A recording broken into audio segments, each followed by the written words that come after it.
Forget gurus. Forget anyone claiming to be an online business expert without going through the challenges of entrepreneurship themselves. The Real Money, Real Business podcast is here to prove the best insights in online business comes from your fellow online business builders. We dig into stories of entrepreneurs selling their business on the Empire Flippers marketplace so that you can learn how they made their business profitable, how they overcame obstacles, and what lessons they learned in their online journey. If you want to take your business and your knowledge to the next level, you've come to the right podcast. Let's get started. Hey everyone, welcome to another episode of the Real Money, Real Business podcast. We record these interviews so that potential buyers can learn more about the business and the seller to help them make an informed buying decision. If you would like to learn more about this business, including details like what type of business it is, how much revenue and profit it makes, and all of the assets included with the business, simply visit empireflippers.com/marketplace and search for this business's listing number, which you can find in the video thumbnail and in the description. Or if you're watching this on YouTube, you can click the link in the description to go straight to the listing. So without further ado, let's get into this interview. First up, let's learn a little bit about you. Can you tell us about your background in building and running online businesses? So I've been building online businesses since 2014. My first venture was in traffic arbitrage websites. So if you're familiar with the traffic arbitrage model, it's very simple. And we would run paid traffic, Facebook ads, to listicles, long form content split across multiple pages. And we would monetize those with publisher networks like Google AdSense and Taboola. Those are the two networks I was working with at the time. And so the goal was spend less on paid traffic and more through the publisher network. And the difference you'd make in the click price would be your profit. I was able to sell two of these websites at the time. This is going back in around 2016, which ultimately laid the foundation for my future business ventures. Alongside this, I built a personal brand primarily on Facebook, where I've been documenting my entire entrepreneurial journey over the last 10 years. And through there, I sell some courses, I do workshops and consulting services to other online business owners. And in January of 2021, I launched a content writing agency tailored to bloggers and niche site owners. And I used this traffic acquisition method called newsletter and blog sponsorships to grow the business. If you're not familiar with that, we would get placements on other people's newsletters and blogs in the form of an article or review. If it's a newsletter, then just 150 to 200 words. And through that acquisition method, I was able to grow the business to over 800 clients. And 800 clients with a lifetime value of around $1,200 or $1,300. So after 18 months of growing this business, I was able to successfully sell it through Empire Flippers in September 22 for just under $250,000. It was around $220,000, give or take. Now, I've also worked with some great companies as a freelancer over the years that have given me great insight and skill when it comes to team building, business development, growth, and management. Then in March 2023, I followed a personal passion of mine and started a new business aimed at teaching Muslims how to memorize the Quran, which is the holy scripture for Muslims. Initially, it started off as a side project, but the response was overwhelming.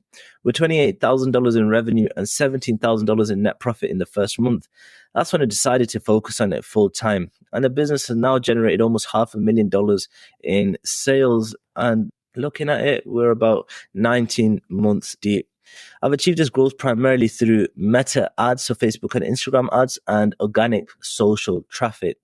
Now, my experience spans building, scaling, and successfully exiting faceless businesses, giving me deep insight into what it takes to build a thriving online business without an existing audience or much capital. This is, huge for me, and I think for any business owner, to be able to start something from scratch without any existing brand, existing audience, without any referrals, no one to recommend your service, and not much capital. And if I look back from traffic arbitrage websites, which were faceless and didn't require much capital, actually close to no capital, down to my content writing agency, which was also faceless and, launched from scratch with no existing brand, leveraging newsletter and blog sponsorships, down to my existing business, which also is faceless and relies, for the most part, entirely on paid advertising, and also didn't require much capital to start it.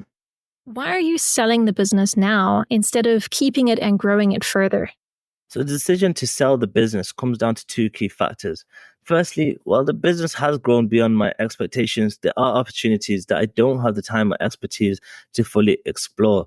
This includes expanding into Google Search, other advertising platforms like TikTok and Google, high ticket offers, so have an ascension for our customers so we can increase the lifetime value of our customers, and adding more personalized elements to the brand. As I mentioned previously, it's entirely faceless. I believe, adding a face to it, maybe bringing coaches and experts into it would very quickly increase the brand authority and also the performance in terms of revenue for the business. Ultimately, the business has many low-hanging fruits that currently I don't have the time or energy to explore. Secondly, in recent times, my father's health has deteriorated significantly. Unfortunately, doctors have indicated that he only has a few weeks left, and I want to dedicate my full time to caring for him. Selling the business allows me to be free of any other commitments during this period. I believe that a buyer with the right resources and skill set can take this business to exceptional heights. Can you describe the amount and the type of work that you do on this business to maintain it? Currently, I spend about 5 to 6 hours per week maintaining and growing the business. I don't actually track my hours, but I work such hours that you don't even notice you've done any work. But hey, my workload has significantly reduced in recent, as many foundational aspects of the business, like product development, funnel optimization, and the tech stack setup, are already in place. My primary tasks include analyzing and optimizing ad performance, which is mostly done on a weekly basis, creating new ads, including both copy and creative assets. Now, the creatives we outsource, but the copy I write myself. Developing new products to expand our offerings. Product creation is also now outsourced with an in-house writer. And if we're creating like video courses, we also outsource them to experts. But my job is to strategize, come up with new ideas, to have those products developed and give out the guidelines and the outlines once again to have these products developed. And also continuously optimizing our sales funnel to improve the front end conversions and increase the average order value. Because ultimately, this business is just a numbers game. We look at our CPA, cost per acquisition. Good times can be low as, $5 to $8, but it can rise in worse times to $15, $20. And so our goal is to always keep our average order value higher than that. And, that's how we stay profitable. So it's very important for me to stay on top of our funnels and make sure I'm optimizing them and trying my best to increase the average order value. And we do that by, I would write new copy, I would test new angles for the product, new hooks. And sometimes I will replace the product, like an upsell. I may replace that with another product or add an additional upsell. Okay. And most of the day-to-day operations have been streamlined, making this business relatively low maintenance, especially given its revenue potential. So, if you were to keep this business, what are some of the ways you would try to grow it? This is probably the most important question. And for that, I have many suggestions. There are several key areas I would focus on to continue growing this business. One, I would double down on our social organic, expanding our presence on platforms like Instagram Reels, TikTok, and YouTube Shorts.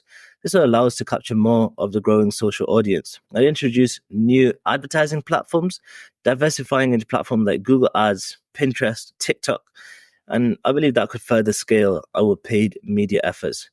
I would also implement display retargeting. This would increase the chances of converting visitors or people that come to our page and didn't buy our products, they abandon cart, then purchase at a later date for very low cost. Right? Very easy to implement.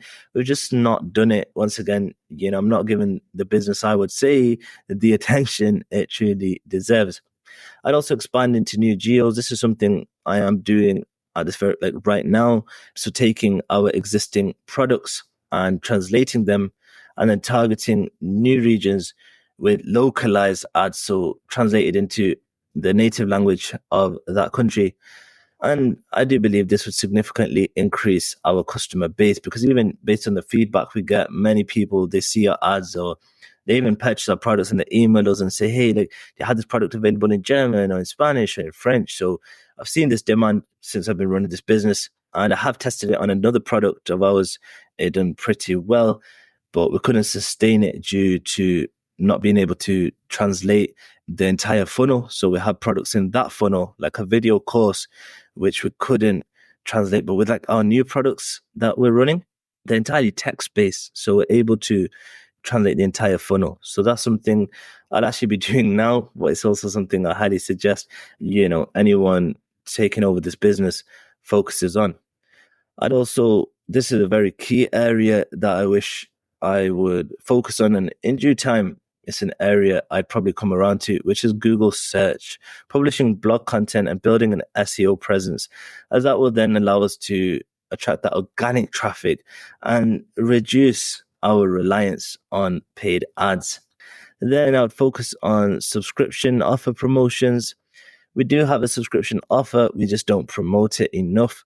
But with more dedicated campaigns, we could further boost that recurring revenue through our subscription services, which would ultimately, once again, make us a little less reliant on paid ads. It's not about necessarily the reliance, but it would ultimately just make the business more sustainable. So when ad costs do rise, for whatever reason, the average order value, you can't mess about with it too much, you can't increase it enough, then at least if you have that recurring revenue coming in, you could acquire customers at a break even or even at a loss, and you could then make up for that and you could become profitable through something like recurring offer. Another area I'd focus on is influencer collaborations. That is a huge place to be in. I see it in this market with such offers. Many people promote through influencers. Like we see books, flashcards, this type of material.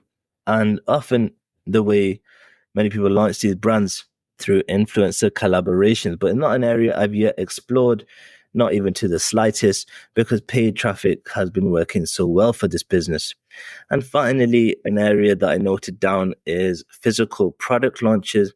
Introducing physical versions of our products would very quickly and easily create new revenue streams, because many people that buy books, they would much rather buy a physical book. I mean, it's not necessarily that, it's just more so that ebooks attract one type of customer and physical books attract a different type of customer. So in the market, like we're pushing out our ebooks and we're only attracting the ebook customers. And many people that buy the ebook also want to buy a physical version. And we only have one book in physical format. And when we were pushing it, it done pretty well. But now with many more products in our business, I believe if we were to convert them into physical products, we would open up and unlock a whole new revenue stream. So I believe these strategies alone offer huge potential for growth in both revenue and brand reach. Right. And what would you say are the biggest risks with this business that buyers should be aware of? Right, so the primary risk with this business is its reliance on paid traffic. If our ad accounts were disabled for any reason, it will significantly impact revenue. However, this is a controlled risk as we maintain fully compliant ad accounts from day one with no ad rejections or penalties. Until now, we've not had a single ad account disabled because everything we're running is 100% compliant with advertising policies. Another potential risk is the rising cost of ads, which could temporarily shrink profit margins, as you can see in the P&L. But this can be mitigated by increasing the average order value through better converting offers or premium pricing, like high ticket, mid ticket offers, as I mentioned earlier, and subscription offers, as well as by increasing customer lifetime value through frequent promotions and, once again, higher tiered product offerings. Now, in terms of the business model itself, the risk is minimal. Low ticket offers are a proven way to generate a high volume of transactions with very little financial exposure. Moreover, the global Muslim population is enormous, providing a deep market to tap into. How much support are you willing to offer the buyer who acquires this business? So I'm fully committed to ensuring a smooth transition. I'm offering 30 days of support via Slack chat and 10 hours of call support, in addition to the assistance provided during the migration of the business. My goal is to equip the new owner with everything they need to hit the ground running with this business. Are you open to negotiating something like an earn-out agreement? While I understand that an earnout structure can be appealing in many business transactions, it's not something I'm interested in for the sale. Given my personal circumstances, specifically the need, like I mentioned, to fully focus on my father's care, I prefer a clean exit that allows me to fully step away from the business. However, I do want to emphasize that this is a robust, well-established business with strong systems in place, and I am very confident in its ability to continue thriving under new ownership. For that reason, I believe an upfront payment structure will give both the buyer and myself the clarity and closure we seek. Okay, final question. If you had to put yourself in the shoes of a buyer, why is your business a business worth buying? The business presents a unique opportunity in a rapidly growing market. First, the revenue generation model is well established and scalable, with proven success through paid ads, email, and social organic. The business is already optimized for low maintenance, with systems in place to ensure it runs efficiently without requiring a heavy time investment from the owner. Also, the market potential is massive. With over 1.8 billion Muslims globally, even tapping into 1% of this audience means reaching 18 million potential customers. And the business is positioned to grow through multiple channels as well, including Google search, influencer marketing, and expanding into new markets and regions.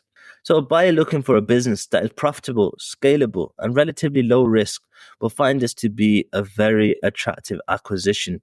The opportunities for growth are vast, and with the right focus, this business can easily scale far beyond its current height. All right, everyone, thanks for listening.